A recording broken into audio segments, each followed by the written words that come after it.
The sound of boots striking the ground echoed like a slow drumbeat in Hiroshi Takeda's chest. He was only 24 years old, but in that moment he felt twice his age, standing in line with dozens of other captured soldiers. His uniform, once crisp and pressed with pride, was torn and soiled with dust, his body weakened from days of hunger. He expected humiliation, cruelty, perhaps even execution. That was what he had been told since boyhood. Surrender to the enemy meant dishonor worse than death. Yet as the line moved forward, something unsettled him. The faces of the American soldiers did not carry the vicious scorn he had imagined. They looked tired, wary, but not filled with hatred. Hiroshi gripped his hands tightly, his knuckles pale.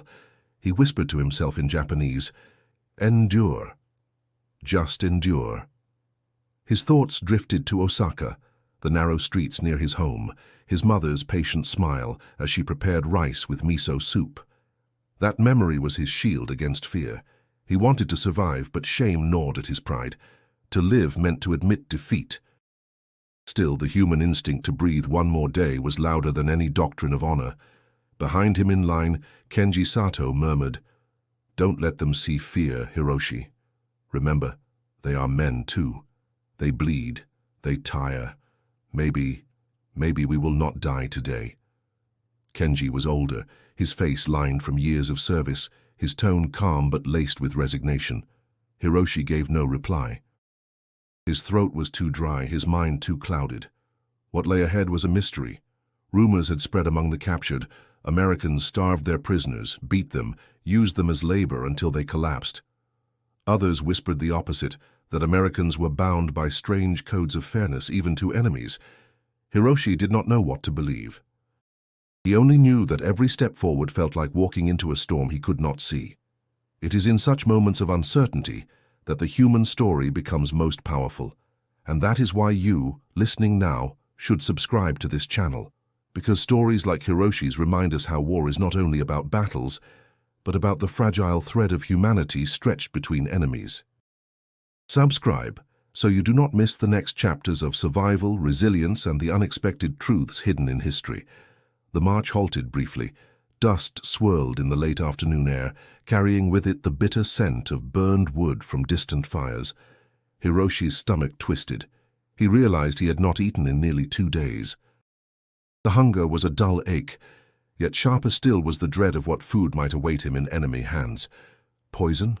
Spoiled rations? Or nothing at all? Kenji leaned closer, lowering his voice. "Do you remember the last time we had fish, Hiroshi? Real fish, fresh from the sea? I can almost taste it now, if only memory could fill the stomach." His bitter laugh faded into silence. The guards ahead barked orders in English, a language Hiroshi barely recognized.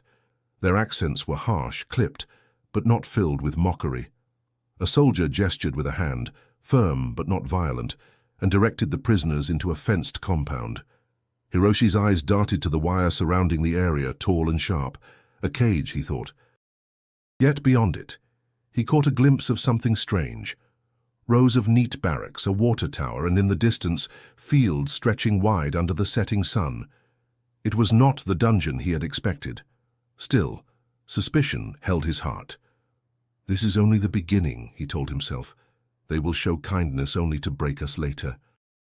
He could not imagine that within these very fences he would discover tastes, sounds, and bonds he never dreamed possible. But for now, Hiroshi stood silent, the dust of war on his skin, staring into a future as uncertain as the twilight sky above. The jungle was alive with the smell of rot and gunpowder, every leaf heavy with the weight of defeat. Hiroshi crouched behind a splintered palm, his rifle across his knees, though the metal was rusting from weeks of rain. His unit had been dwindling for months, first from hunger, then from disease, and finally from the relentless push of American forces across the Philippines. The empire he had sworn to defend felt like a crumbling wall, stones falling one by one. The final order from his commander had been desperate: "Hold your ground." But by dawn most of the ground was gone. Artillery thunder shook the earth, and when the smoke cleared, Hiroshi saw American tanks rolling forward with a confidence that pierced the last remnants of his pride.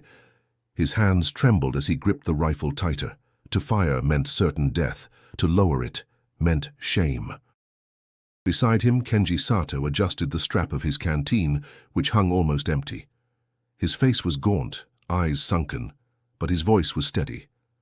"We cannot fight shadows, Hiroshi. Look around you. The Empire has abandoned us. All we have left is our breath. Do not throw it away." Hiroshi swallowed hard, staring at the mud beneath his boots. He wanted to argue, to speak of duty, of honor, of the code drilled into him since youth. But what code was left when stomachs were hollow and rifles were useless, when the sound of enemy engines grew louder and closer, drowning out the cicadas of the jungle? A flare burst in the sky, its red glow staining the leaves. Orders were shouted in English, clear and commanding. Then came silence. The commander of Hiroshi's unit stepped forward, his sword trembling in his hands. He raised it once, then dropped it into the mud. His voice cracked, but carried over the exhausted men. "We surrender." The words hit Hiroshi like a stone to the chest. He wanted to scream, to resist, but his legs betrayed him. One by one, soldiers laid down their weapons, the metallic clatter echoing in the humid air. Hiroshi's rifle felt like an extension of his arm, yet with trembling fingers, he set it gently on the ground. Shame burned through him, hotter than the tropical sun overhead. As American troops advanced cautiously, rifles ready, Hiroshi kept his eyes fixed on the earth. He could not meet their gaze. His heart pounded, expecting the worst. Would they line them up? Execute them where they stood? That was what he had always been told. Better to die fighting than to live disgraced. "Hands up!" a soldier barked in rough English. Hiroshi hesitated until Kenji nudged him sharply. "Do it. Live, Hiroshi. Live." Slowly, Hiroshi raised his arms, palms shaking, sweat dripping down his temples. The Americans surrounded them, wary but not brutal. They gathered the Japanese soldiers, binding some with rope, searching their uniforms for hidden weapons.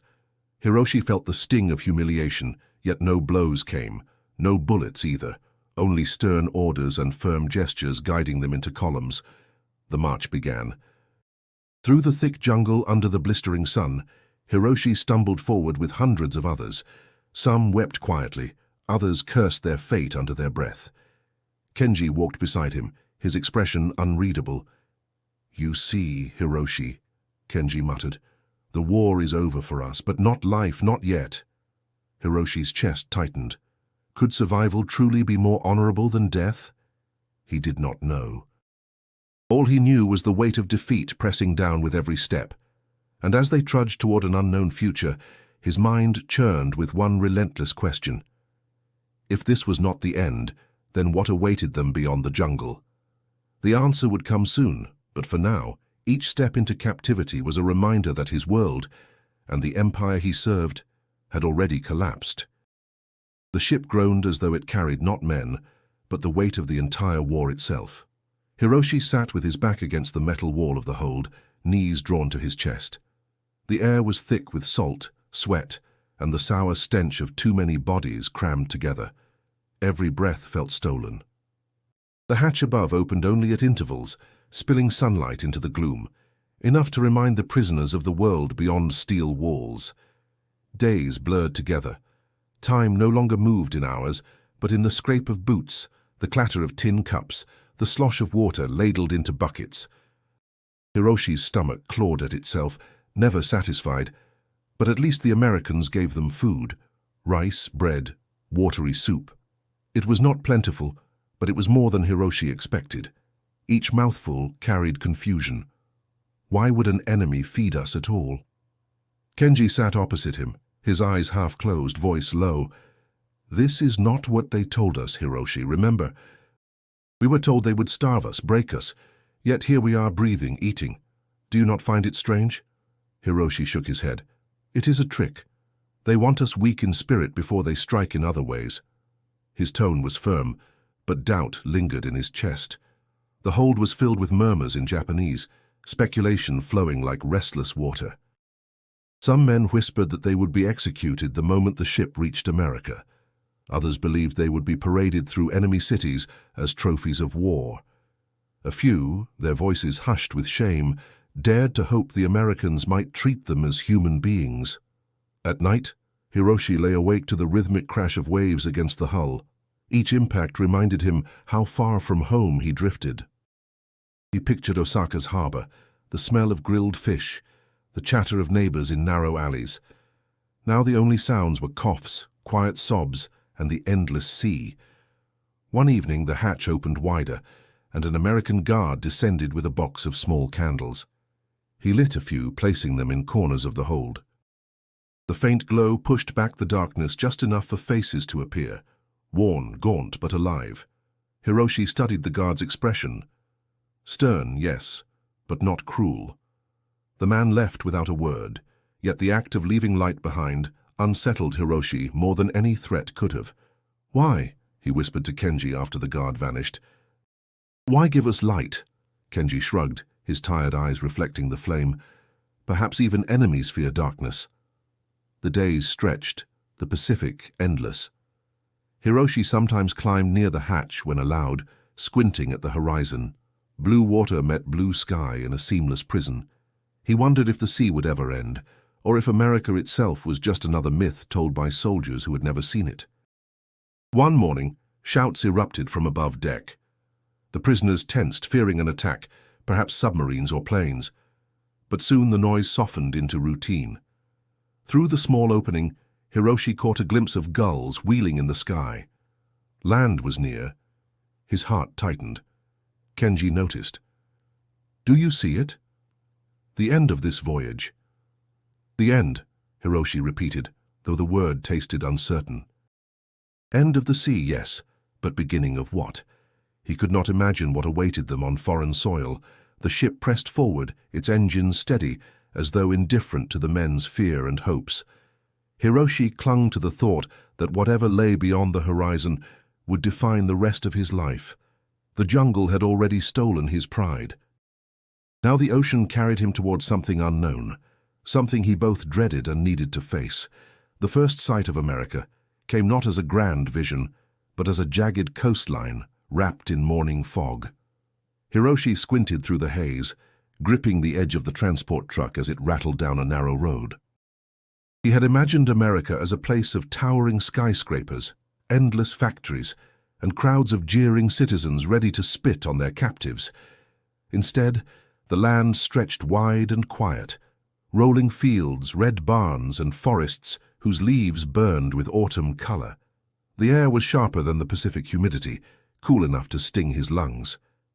Kenji leaned close, whispering in disbelief. "Is this really the land of the enemy? It looks almost peaceful." Hiroshi did not answer. His mind spun with suspicion. Peace was often the mask before cruelty. He had learned that lesson in the jungle, where silence always preceded ambush. The convoy eventually halted before rows of fences topped with barbed wire. Guard towers loomed at corners, their silhouettes stark against the pale sky. Beyond the wire stood neat wooden barracks, evenly spaced like the blocks of a child's toy set. The entire camp radiated an unnerving order. The prisoners were herded off the trucks. The ground was firm, gravel crunching beneath their boots. American soldiers directed them with curt gestures, speaking English words Hiroshi could not follow. Still, the tone was different from what he expected. There was authority, yes, but not the sharp edge of hatred. The guards' eyes scanned the prisoners with vigilance, yet their rifles remained steady rather than menacing. Inside the gate, the process began. Medical staff in clean uniforms lined the men in rows. They inspected arms, checked mouths, noted wounds. One soldier pressed a thermometer under Hiroshi's tongue. The cold glass startled him. He had braced for fists, not medicine. Confusion coiled inside him like a knot. A tall officer with sandy hair walked past, his boots polished, his stride firm. His voice carried clearly as he spoke to subordinates. Hiroshi caught only fragments. Orderly, records, assignments. The man's presence commanded respect without shouting. Later, Hiroshi would learn his name, Captain Robert Hayes, the camp commander. Kenji muttered as they were handed tin cups of water. "Do you see? They treat us as though we are still men, not animals. I cannot decide if this is mercy or mockery." Hiroshi drank, the cool liquid shocking his dry throat. He wiped his mouth with the back of his hand, silent. Mercy from an enemy was harder to bear than cruelty. Cruelty fit the story he knew. Mercy twisted it. After processing, the prisoners were led to their assigned barracks. Inside, wooden bunks lined the walls, thin mattresses stacked with folded blankets. A small stove stood at the center, unlit but ready for cold nights. The room smelled faintly of pine wood, not decay. Hiroshi lowered himself onto a bunk, the mattress sagging but still softer than the mud floors of the jungle. Around him, men whispered in astonishment. One muttered, "This is not a prison. This is strange." Another, skeptical, hissed, "Do not be fooled. They only fatten us before slaughter." Hiroshi stared at the ceiling beams, his thoughts a storm. He wanted to cling to certainty, to the belief that the enemy was cruel. But the evidence before him cracked that foundation with each passing hour. Kenji broke the silence. "Perhaps, Hiroshi, the Americans fight differently. Perhaps they wish to prove they are stronger not by killing us, but by showing us how little they fear us." Hiroshi turned his head, his jaw tight. "Strength without cruelty is not war. It makes no sense." Kenji gave a weary smile. "And yet here we are, alive." As night fell and the camp quieted, Hiroshi lay awake. The sound of guards pacing outside echoed in rhythm, steady as a drumbeat. The United States was no longer an abstract enemy across the ocean. It was real, it had rules, and it had already begun to unravel everything Hiroshi thought he knew. Morning at the camp began with a whistle. The sharp note cut through the crisp Wisconsin air, yanking Hiroshi from shallow sleep. He sat up slowly, his body still adjusting to the strangeness of a mattress instead of cold earth. Around him, the barracks stirred as men muttered in low voices, rubbing their eyes, tying the belts of their uniforms. Outside, the sound of boots on gravel echoed steadily. A guard shouted orders in English. Hiroshi didn't understand the words, but the gestures were clear. They were to line up outside. He followed, falling into formation among rows of weary faces. The air smelled faintly of pine and smoke from the camp stoves. Above, the sky stretched wide and pale, the kind of sky Hiroshi had never seen in crowded Osaka. They were marched to the mess hall, a large wooden building humming with clatter and voices. Inside, the line moved quickly, trays sliding down counters where American staff served food. Hiroshi's hands trembled as he received a portion, scrambled eggs, bread, and a steaming mug of something dark. He stared at it, unsure. Coffee. He had seen it only once before, in the home of a wealthy merchant. Kenji nudged him. "Eat. Whatever this is, it is food." Hiroshi lifted the cup, the bitter aroma sharp against his nose. He sipped and nearly grimaced at the taste, but swallowed. The bread was warm, the eggs soft. His stomach, empty for so long, urged him to eat quickly, but his mind resisted. Why give them so much? Why treat prisoners with such abundance? After breakfast came work assignments. The prisoners were divided into groups, each handed tools or brooms. Hiroshi's group was tasked with clearing leaves around the camp. The work was simple, but the structure was new. No chaos, no desperation, just routine. Guards watched, but they did not shout needlessly. Some even spoke with gestures that seemed almost polite. As Hiroshi raked the ground, sweat gathering on his brow despite the cool air, he listened to murmurs from other prisoners. One man whispered angrily, "They want to make us soft. They think feeding us will erase our honor." Another replied, "Better soft than dead." Kenji, working beside Hiroshi, spoke quietly. "Do you feel it? This rhythm? Wake, eat, work, sleep. It is not freedom, but it is life. We must learn this rhythm if we wish to endure." Hiroshi tightened his grip on the rake. "And what of honor? Is it honorable to bend so easily?" Kenji met his eyes. "There is no honor in a grave. Survival is the only rule that matters now." The day continued with lessons Hiroshi had not expected. Guards explained, through interpreters or simple gestures, rules of the camp, respect schedules, follow orders, no violence. Breaking these rules brought punishment, though not the fatal kind Hiroshi feared. He watched one prisoner caught sneaking bread be forced to scrub latrines, not beaten. The humiliation was sharp, but it was not death. By evening, Hiroshi returned to the barracks, his body sore but strangely steadier. He lay on his bunk, staring at the ceiling beams.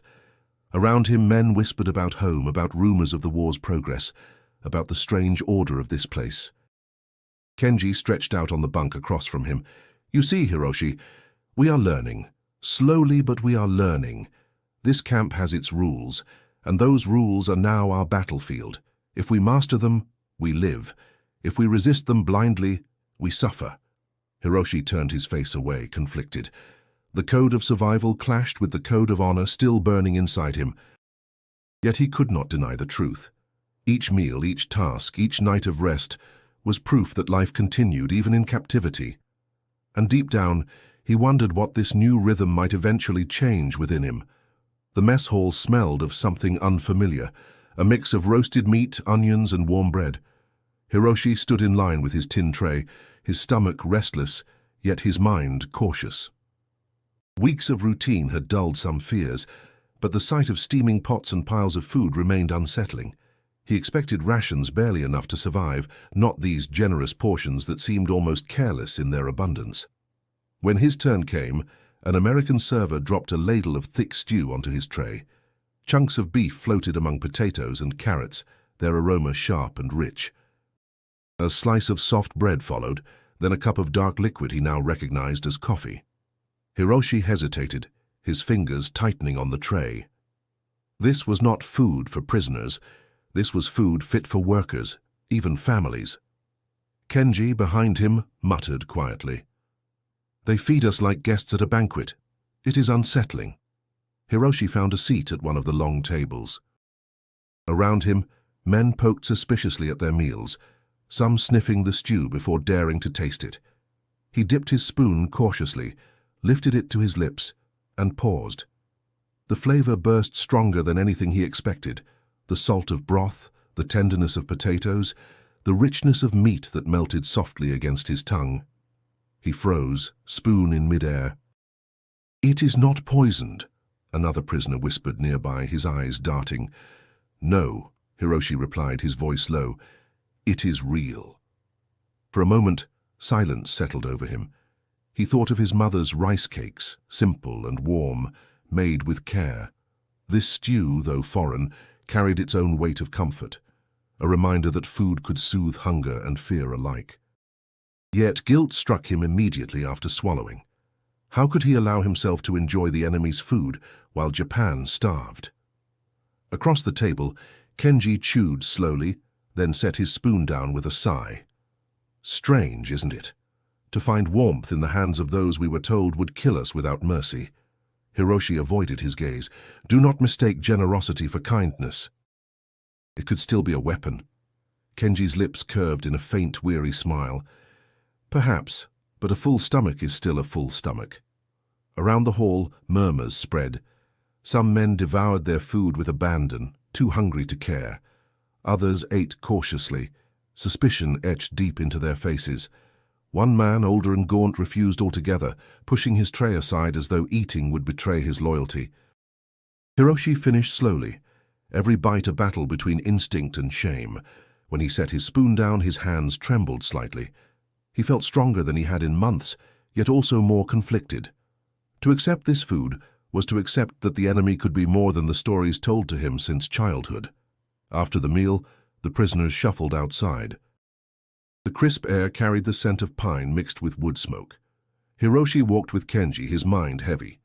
"You look troubled," Kenji observed. "I do not know what troubles me more," Hiroshi admitted, "that I ate their food, or that I wanted more." Kenji's laugh was soft, almost kind. "Perhaps that is the true war now, Hiroshi. Not rifles or bombs, but the war inside us. To decide what to accept, what to resist, to survive without losing ourselves." Hiroshi did not reply. The stew's warmth lingered in his stomach, but unease lingered deeper. The Americans had given them nourishment, but also questions that cut sharper than hunger ever had. As he returned to the barracks that evening, Hiroshi lay awake long after lights out. He stared at the shadows across the wooden beams, his thoughts circling. Food had always been simple: sustenance, tradition, family. Now, it had become something far more complicated, a collision of cultures, an unspoken test of loyalty, and a glimpse into a world he did not yet understand. The summer heat pressed down on the camp like a heavy blanket. By midday, the gravel paths shimmered, and the prisoners' shirts clung to their backs with sweat. Hiroshi wiped his forehead with the back of his sleeve, the sun glaring sharp against his eyes. He longed for shade, for a breeze, for anything to cut through the oppressive stillness of the day. That afternoon, the guards led the prisoners to the mess hall. Hiroshi expected the usual stew or bread, perhaps another bitter cup of coffee. But as he stepped inside, he noticed a strange hum of curiosity among the men. The Americans were serving something different, handing out bowls filled with a pale, frosty substance that seemed almost to glow in the light. Hiroshi froze in line, staring. The bowl set before him looked unreal. It steamed faintly in the warm air, not like soup, but in reverse, as if it carried the cold of winter itself. He picked up the spoon, his hand uncertain, and scraped a small bite. The texture was smooth, softer than snow, yet firmer than cream. Kenji leaned close, whispering, "What is it? Some kind of frozen milk?" Hiroshi raised the spoon to his lips. The instant the substance touched his tongue, his body jolted. A rush of cold spread through his mouth, startling, shocking, yet strangely pleasant. Then came sweetness, rich and gentle, unlike anything he had tasted before. His eyes widened, his breath caught. He swallowed quickly, shivering slightly as the chill lingered down his throat. "It's cold," he muttered, almost to himself. Kenji laughed aloud, though his voice carried disbelief. Cold food, madness, and yet... He took a bite of his own portion, then closed his eyes. "Strange. It melts as you eat it. It is... delicious." Around them, murmurs rose from other prisoners. Some gasped in amazement, others laughed with childlike surprise. A few looked uneasy, as if sweetness from the enemy carried some hidden insult. One man shook his head, muttering bitterly, "They mock us. They give us toys for children." But his spoon still moved steadily from bowl to mouth. Hiroshi sat in silence, spoon trembling slightly in his hand. The taste carried him far from war. For a fleeting moment he was a boy again, standing in the streets of Osaka during a winter festival, watching snowflakes drift onto rooftops while his mother pressed warm rice cakes into his palms. That memory collided with the strange miracle before him, snow that did not melt in his hand, sweetness that did not come from home but from the hands of the enemy. Kenji broke the silence. "Perhaps this is their way of showing power, Hiroshi, not through guns but through comfort, to give sweetness while our families starve. It is a strange kind of victory." Hiroshi lowered his gaze. "It feels like betrayal to enjoy it. And yet, how can one resist?" He scooped another spoonful, the cold rushing across his tongue again. Each bite unsettled him more. Survival demanded food, but this was more than food. This was pleasure, an indulgence. It was the last thing he expected in captivity, and that contradiction gnawed at him. As the bowls emptied, the room buzzed with conversation.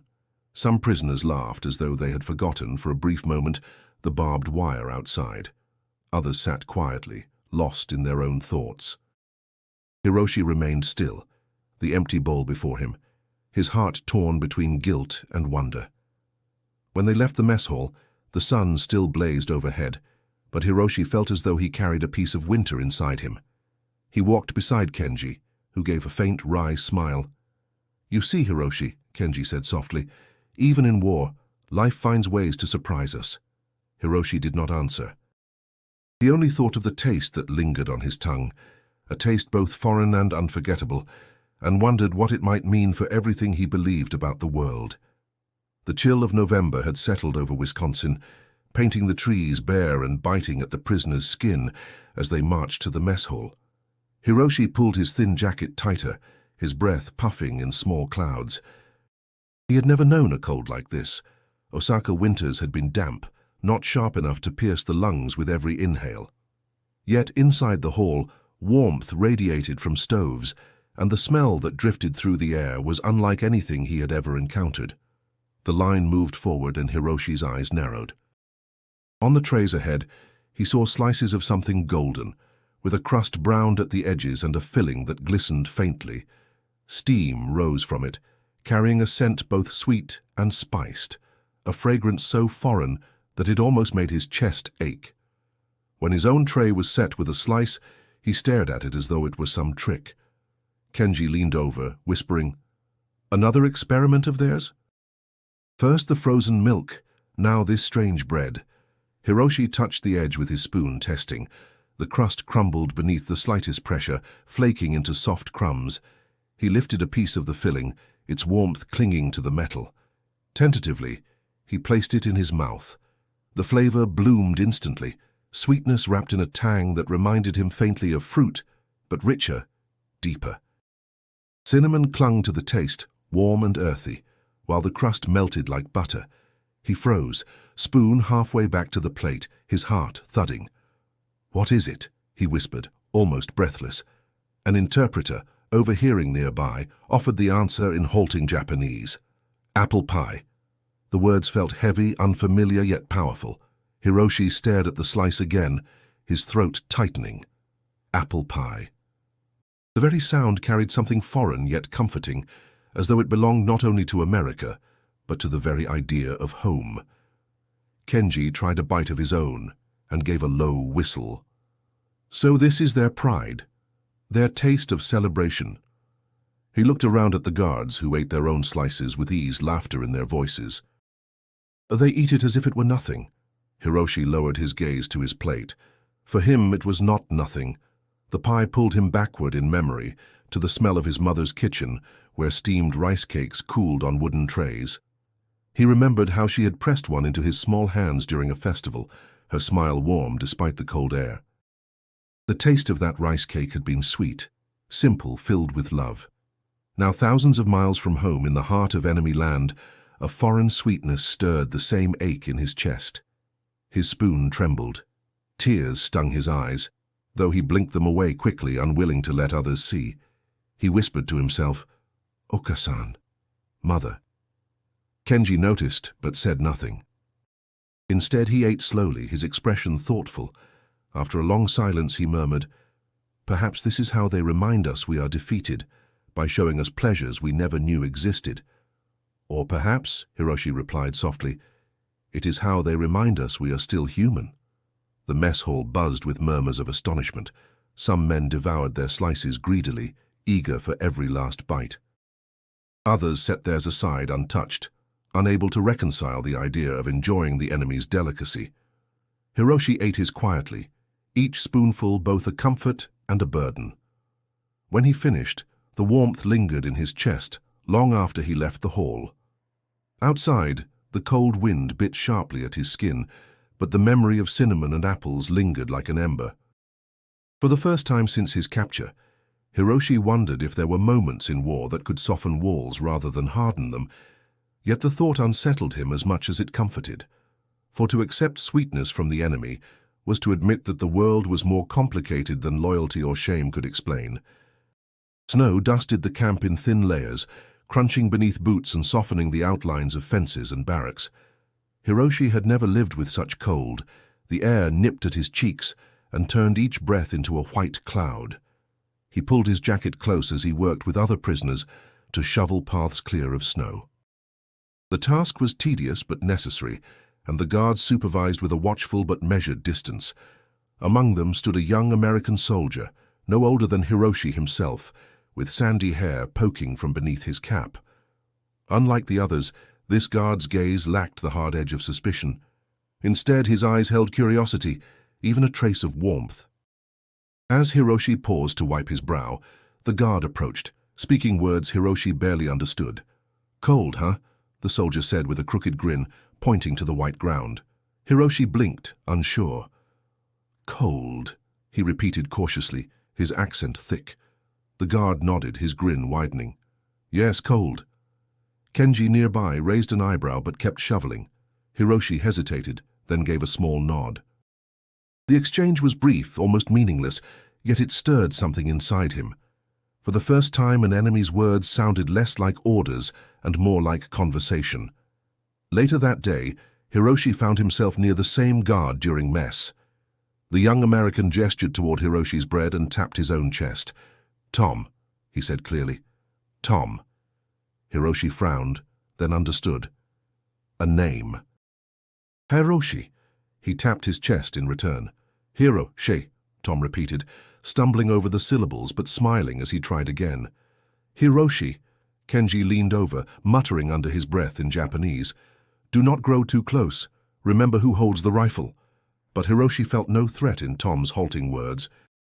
Instead, he felt a flicker of recognition, the smallest bridge between two men on opposite sides of a vast war. Over the following weeks, Tom lingered near Hiroshi's work details, sometimes offering gestures or single words in English. He pointed at objects, naming them slowly. Shovel, snow, fence. Hiroshi repeated them, stumbling but learning. In turn, Hiroshi whispered Japanese words back, Yuki for snow, kasa for umbrella. Tom tried to mimic the sounds, often failing but laughing at his own mistakes. One afternoon, while prisoners stacked firewood, Tom crouched beside Hiroshi and whispered, Osaka? Tokyo? His accent twisted the words, but Hiroshi understood. Osaka, Hiroshi answered, tapping his chest. Then, curious, he asked, You? Chicago, Tom said proudly, pointing to himself. Then he added, Big city, windy. He spread his arms wide to show its size. Hiroshi watched him carefully. The pride in Tom's voice reminded him of how he once spoke of Osaka's bustling markets, its festivals, the glow of lanterns at night. For a brief moment, Hiroshi forgot they were enemies. They were simply two men who missed home. Not all prisoners approved. One evening, a fellow soldier hissed at Hiroshi, You shame us by speaking to them. Do you forget who burned our cities? The words cut deeply, reopening wounds of loyalty and shame. Yet Hiroshi could not deny the quiet solace he felt in Tom's attempts to speak his name, his language. Kenji, though cautious, softened over time. Perhaps, he murmured one night, not all bridges are traps.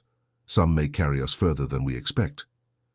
As winter deepened, Hiroshi's exchanges with Tom grew more familiar. They remained brief, halting, a mixture of words, gestures, and laughter. But in the bleakness of captivity, even a single thread of connection felt like light against darkness. Still, when Hiroshi lay awake at night, listening to the wind whistle through the cracks of the barracks, he wondered what this fragile bond meant. Was it survival, manipulation, or something neither side could fully name?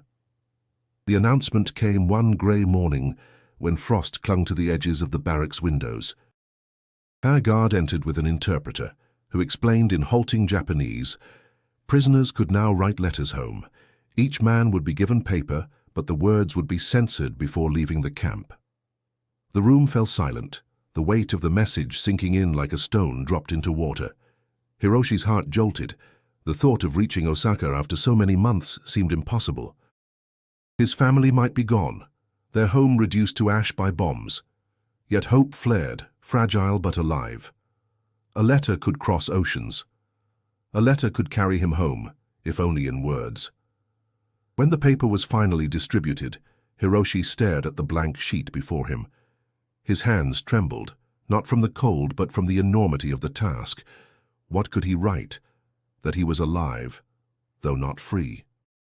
That he ate strange food and shoveled snow in a foreign land. That he tasted something called apple pie and wept silently because it reminded him of rice cakes from childhood. None of it seemed possible to explain. Kenji, seated beside him, leaned over. Write simply. Tell them you breathe. That alone will bring them comfort. Hiroshi nodded slowly, dipping the pen into ink. His first words scratched across the page in careful strokes. To my honored parents, I am alive. He paused, his chest tightening. He wanted to write more, to ask if the house still stood, if his mother still hummed while cooking, if his younger sister still ran through the narrow alleys with laughter. But he knew censors would blacken out anything too personal, so he chose carefully. The winter here is cold, but I endure. My health is fair. I think of home often. Please forgive the shame of my capture. My only wish is to return to you. He stared at the closing line for a long time before signing his name. The paper looked thin, almost fragile, yet it carried the weight of his soul. Kenji exhaled heavily beside him. Strange, isn't it?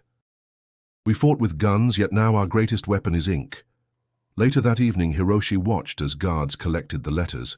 Some men clutched theirs as though afraid to let go, reluctant to surrender the only connection to their families. Others wept openly, unable to write at all, the emptiness of the page too cruel a mirror of their loss. In the following weeks, letters from Japan began to trickle in. When names were called, men rushed forward with desperation, clutching envelopes to their chests as though they contained life itself. Hiroshi waited each time, his pulse racing, only to return to his bunk empty-handed. Days stretched into weeks and still nothing came. One afternoon, Tom, the young guard from Chicago, noticed Hiroshi's downcast expression. He tilted his head, offering a sympathetic smile. "No letter?" he asked softly. Hiroshi shook his head, understanding the words enough to reply with a simple, "No." Tom hesitated, then pointed to himself. "Mother, father." He placed his hand over his heart. "Letter." He mimed writing, then made a motion of receiving something and smiling. His eyes held warmth as if to say, "I understand the waiting." Hiroshi's throat tightened. He bowed his head slightly, grateful for the attempt at comfort. That night, lying on his bunk, Hiroshi stared at the ceiling beams. The silence pressed heavily around him, broken only by the muffled breaths of other men. His letter had gone out into the world, but whether it would find his family or whether they were still alive to read it remained an unanswered question. He closed his eyes, clutching the memory of Osaka as tightly as he had clutched the pen. The letter was a thread cast into darkness, fragile and uncertain, but it was all he had.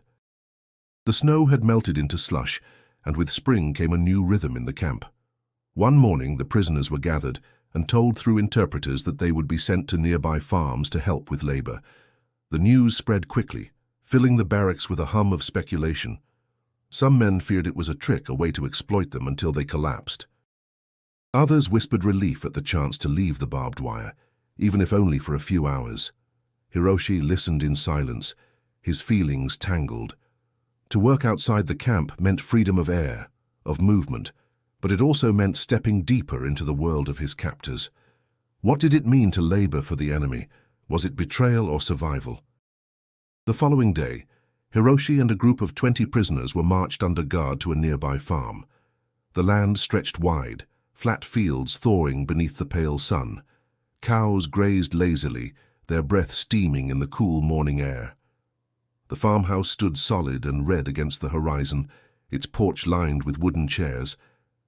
It reminded Hiroshi faintly of countryside homes in Japan, though larger, broader, as if the land itself allowed things to grow without limits. The farmer, a broad-shouldered man with weathered hands, greeted the guards with nods, before turning his gaze on the prisoners. His eyes narrowed with suspicion, but he said nothing, only pointing toward a stack of tools. The task was clear: repairing fences and clearing brush. Hiroshi picked up a hammer, its weight rough but familiar.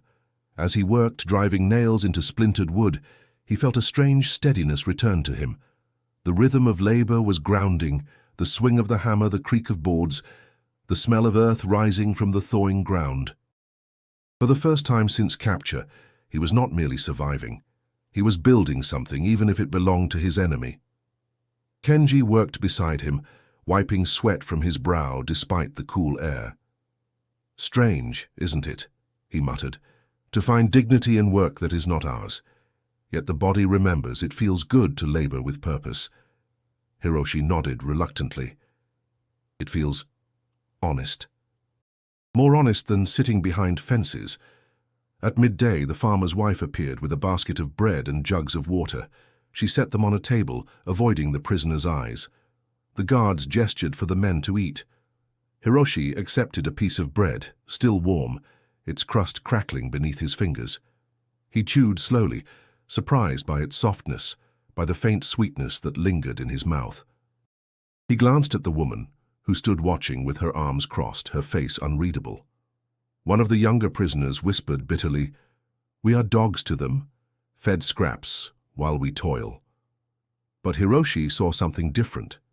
The woman's eyes did not hold cruelty. They held distance, perhaps fear, perhaps resentment, but not hatred. That afternoon, a fence post slipped as Hiroshi hammered it, the board snapping against his palm. He winced, shaking out his hand. To his surprise, the farmer walked over, muttering in English, and adjusted the post himself before handing the hammer back. His gesture was brusque but practical, as if acknowledging Hiroshi not as an enemy, but as another pair of hands capable of labor. As the sun dipped low, the men were marched back to camp. Hiroshi's muscles ached, yet it was a satisfying ache, the kind that came from effort well spent. That night, lying on his bunk, he thought of the fence standing sturdy where once it had sagged, and of the bread that still lingered faintly on his tongue. Kenji spoke softly across the darkened barracks. "Do you feel it too? That in work even here we find pieces of ourselves again." Hiroshi closed his eyes, the ache in his body mixing with the heaviness in his heart. "Yes," he admitted, "and it frightens me, because it feels too much like living." The thaw of spring had given way to long days of work outside the fences, and though Hiroshi's body adjusted to the rhythm, the camp itself grew restless. Within the barracks, whispers sharpened into arguments. Some prisoners embraced the routine, eating well, laboring in the fields, even daring to laugh on rare occasions. Others regarded them with contempt, calling them weak, accusing them of betraying the honor of Japan by accepting the enemy's bread. One evening, tension boiled over. In the dim glow of a lantern, a group of hardliners confronted Hiroshi and Kenji. Their leader, Corporal Tanaka, stood tall, his jaw tight, his eyes burning with conviction. "You shame us," Tanaka hissed, his voice low but cutting. "You eat their food with gratitude. You work their fields as if you are servants. Have you forgotten who you are? Have you forgotten the emperor you swore to serve?" Kenji rose slowly from his bunk, his face calm but his tone firm. "We have not forgotten, Tanaka, but we live. Is survival not also service? If we endure, perhaps one day we can return and rebuild what was lost." Tanaka's fists clenched. "Survival without honor is nothing. Better to die here than to bow to the enemy's kindness." Hiroshi felt the words pierce him. He wanted to argue, to shout that there was no honor in starvation, no glory in wasting away behind wire. Yet shame coiled inside him, because part of him still believed Tanaka's words. He lowered his eyes, torn between hunger for life and the weight of duty. Another prisoner spoke up, voice trembling with anger. "We are prisoners, yes, but we remain soldiers. Those who smile at the enemy, those who learn their words, they are traitors." His gaze flicked briefly to Hiroshi, and the accusation hung heavy in the air. Kenji stepped forward, his voice sharp now. "Enough. War took everything from us. Must we destroy each other too? We endure together or we crumble apart."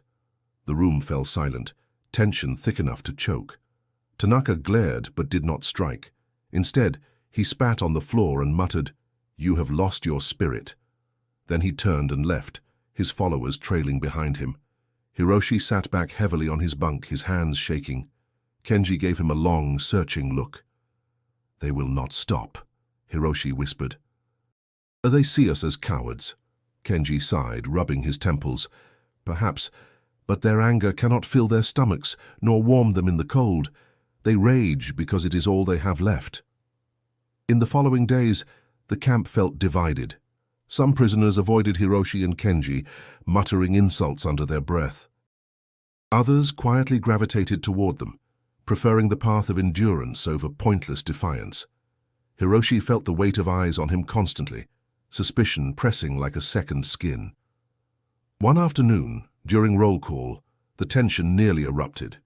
A scuffle broke out between two groups, one accusing the other of bowing too easily to the Americans. Guards rushed in, shouting, separating the men before blows could escalate further. Captain Hayes himself appeared, his stride brisk, his expression grave. Through the interpreter, Hayes addressed the prisoners firmly. "This camp will not be a battlefield. You are men, not animals. If you fight each other, you destroy the only thing keeping you alive." The words struck Hiroshi more deeply than he expected. Hayes spoke not with contempt, but with authority that carried a strange weight of responsibility. For a fleeting moment, Hiroshi wondered if the man truly saw them as human beings, not merely captives. That night, Hiroshi lay awake, the echoes of Tanaka's accusations clashing with Hayes's warning. Honor, survival, unity, shame, all wrestled inside him like restless spirits. He knew the conflict within the camp was not finished. It was only beginning, and it would test him in ways the battlefield never had. The summer sun beat down on the camp, the air thick with humidity and the buzz of cicadas. Work continued as usual, mending fences, tending crops, but an unease spread like smoke. Guards moved with a different energy, their conversations hushed yet urgent. Even Tom, usually quick to share a grin or a clumsy word in Japanese, carried a weight in his eyes. One morning the prisoners were assembled in the yard. An interpreter stood beside Captain Hayes, a paper trembling slightly in his hands. The men fell silent, their breath held in collective anticipation. Hiroshi's stomach twisted. Something had shifted. The interpreter cleared his throat. "Japan has surrendered." For a moment the words hung in the air, incomprehensible. Hiroshi blinked, his mind refusing to accept them. Then murmurs rippled through the crowd, shock, disbelief, denial. Some men gasped audibly, others shouted in anger. A few dropped to their knees, their faces buried in their hands. Hiroshi felt his legs weaken. The empire, eternal, unyielding, divinely protected, had fallen. His chest constricted, his breath ragged. Memories surged, his father bowing before the shrine, his commanders speaking of unbreakable spirit, the endless drills that drilled loyalty deeper than bone. All of it, undone by a single word: surrender. Beside him, Kenji closed his eyes. His voice, though quiet, carried a weary acceptance. "It is over, Hiroshi, truly over." "No," Hiroshi whispered, shaking his head. "It cannot be." They told us Japan would never bow." Kenji placed a hand on his shoulder. "We were told many things." Around them the barracks dissolved into chaos. Some prisoners shouted oaths of loyalty, vowing never to accept defeat. Others wept openly, their voices breaking under the weight of loss. A small group of hardliners, led by Tanaka, roared with fury, condemning the emperor's decision as betrayal. "Better to die!" Tanaka shouted, his fist raised to the sky. Hiroshi could not move. His body felt hollow, his heart torn between disbelief and despair. He thought of his family in Osaka, their lives now under the shadow of defeat. Were they safe? Or had the bombs taken them already? His mother's smile flickered in his memory, fragile as smoke. That evening the camp was subdued, the energy drained from every corner. Hiroshi sat on his bunk, staring at the floorboards. Kenji sat across from him, his hands folded, his expression calm but sorrowful. "At least," Kenji said softly, "the killing has stopped. No more battles, no more starving in jungles. Perhaps now there is a chance to rebuild." Hiroshi's throat tightened. "Rebuild what? Honor cannot be rebuilt. We are defeated. Everything we believed, it is gone." Kenji leaned forward, his gaze steady. "Not everything. You are alive. That matters more than honor now." Hiroshi wanted to argue, but the words caught in his throat. He looked instead at Tom, who passed outside the barracks, his expression solemn. For the first time, Hiroshi realized the war had ended for Tom as well, perhaps with relief, perhaps with his own grief. Enemies or not, both sides carried scars that would never fade. That night Hiroshi lay awake, listening to the quiet of the camp. No gunfire in the distance, no orders barked in urgency, no rumors of battles yet to come. Only silence, heavy and final. He closed his eyes, and the truth sank deep. He was no longer a soldier, no longer a prisoner of war in the truest sense. He was simply a man caught between two worlds, one that had ended and another he had yet to face. Weeks passed after the surrender, and the camp settled into an uneasy quiet. The routines remained, roll calls, meals, labor, but a new uncertainty hung in the air. The prisoners were no longer soldiers of an active war, yet they were not free men either. Each day brought rumors that ships would soon arrive to take them home, that they might be held for months, even years, until arrangements were made. Hiroshi carried the weight of that uncertainty with every step. Each night, he lay awake wondering what awaited him in Osaka. Had his family survived the bombings? Was their house still standing or reduced to rubble? Would his parents embrace him or turn away in shame at his capture? One afternoon, Captain Hayes addressed the prisoners through the interpreter. "The war is over. You will not remain here forever. In time, you will be returned to Japan. Until then, you will be treated with dignity." His voice was steady, his eyes firm, and though Hiroshi did not understand the words directly, the tone carried enough to reach him. Later that evening, Hiroshi found himself speaking with Tom near the fence line. The young guard leaned casually on his rifle, though his eyes held the same heaviness that weighed on everyone. "You go home soon," Tom said, his accent thick but his meaning clear. Hiroshi hesitated, then nodded. "Home," he repeated, the word tasting strange on his tongue. Tom gave a faint smile. "Good. Family waiting." Hiroshi looked away, his chest tightening. Maybe. Maybe not. The guard's smile faded. For a moment, the two men stood in silence, the wire between them less a barrier than a fragile thread of shared humanity. Then Tom extended his hand through the gap, palm open. Hesitant, Hiroshi reached forward, clasping it briefly. The handshake was awkward, clumsy, but real. That night, Kenji spoke quietly in the barracks. "Do you ever wonder, Hiroshi, if we have changed too much to return as we were?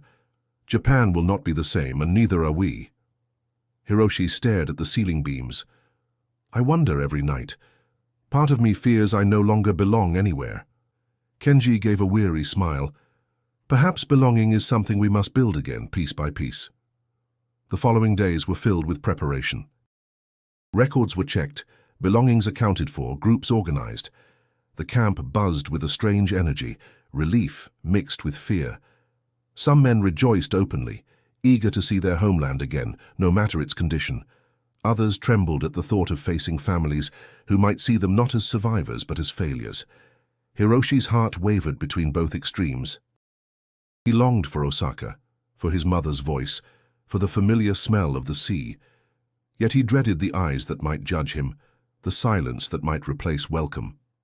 On their final night in camp, Hiroshi stood outside, the sky above filled with stars sharper than any he had seen in Japan. Tom approached quietly, holding something small wrapped in cloth. He handed it through the fence. "For you," Tom said simply. Hiroshi unfolded the cloth to find a pencil and a small notebook, its cover plain but sturdy. His throat tightened. He bowed his head deeply. "Arigato," he whispered, the word carrying all the gratitude he could not express. Tom only nodded. "Right. Remember." As Hiroshi returned to the barracks, he clutched the notebook to his chest. He realized the war had taken much from him, honor, certainty, pride, but it had also given him something unexpected, fragments of connection, even with those he once called enemies. He lay awake that night, the notebook beside him, and thought of the journey ahead. Tomorrow the fences would open. Tomorrow the long path home would begin. The ship rocked gently as it cut across the Pacific, carrying Hiroshi and hundreds of other former prisoners back toward Japan. The horizon stretched endless and blue, but Hiroshi's thoughts lingered not on the sea ahead, but on the land he had left behind. The camp with its fences and guards had been a prison, yes, but it had also been a place of unexpected revelations. On deck, Kenji leaned against the rail, his face turned toward the wind. "Strange, isn't it?" he murmured. "We left our homeland to fight, expecting only death. And yet, in captivity, we found pieces of life we never imagined." Hiroshi nodded slowly. His mind replayed the tastes that still lingered in memory, the shock of cold sweetness from ice cream, the warmth of cinnamon and apples that had made him weep in silence. Small things, yet heavy with meaning. He closed his eyes and whispered, "Ice cream, apple pie." Who would believe it? That the enemy would feed us not with bitterness, but with comfort. Kenji gave a soft chuckle. Perhaps one day when you tell your children, they will think you exaggerate. But we know the truth. Those tastes were more than food. They were a reminder that even in war, humanity survives. The thought stayed with Hiroshi. He remembered Tom's hesitant handshake, the pencil and notebook pressed into his hands. He remembered Captain Hayes' steady voice, firm but never cruel. These fragments of kindness were tangled with his shame, his loss, his longing. They did not erase the destruction of Osaka, nor the deaths of countless comrades, but they carved space for something he had never expected, a recognition that enemies could also be men. As the ship neared Japan, Hiroshi wrote in the notebook Tom had given him. His words flowed slowly, carefully, as though each one was a fragile bridge. I return to a land broken, yet I return alive. I carry memories of strange foods, of laughter shared with those I once called enemies. I do not know what home I will find, but I know this. Honor is not only in dying bravely.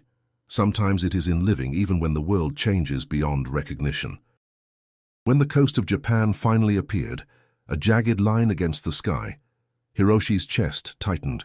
He did not know if his family still lived, if they would accept him, or if the streets of Osaka still resembled the ones he had carried in memory. Yet he stepped onto the deck with resolve. Whatever awaited, he would face it with the strength he had gathered piece by piece in the unlikeliest of places. Kenji touched his shoulder. "We survived, Hiroshi. That is enough." Hiroshi nodded, though his eyes burned. Survival had been more complicated than he ever imagined. It had meant surrendering pride, enduring shame, and tasting the sweetness of the enemy. But it had also meant discovering that life could endure even through defeat. As he walked down the gangplank, he thought of ice cream melting on his tongue, of apple pie crumbling under his spoon. Symbols, simple and strange, yet forever tied to the moment he realized survival was more than breathing. It was allowing himself to feel, even in captivity. And as he placed his feet back on Japanese soil, he carried those symbols with him. Not as betrayals, but as reminders that the world was larger, more complex than the war had allowed him to see. Because sometimes the taste of cold sweetness and warm spice could carry more truth than 1,000 speeches of loyalty or defeat. And that truth, fragile yet enduring, was his to keep. So if this story has moved you, if Hiroshi's journey has made you reflect on the hidden humanity in the darkest of times, subscribe to this channel. There are many more untold stories waiting, stories that remind us how history is not just battles, but the people who lived through them. And don't stop here, click the video suggested on your screen to continue exploring the human side of war.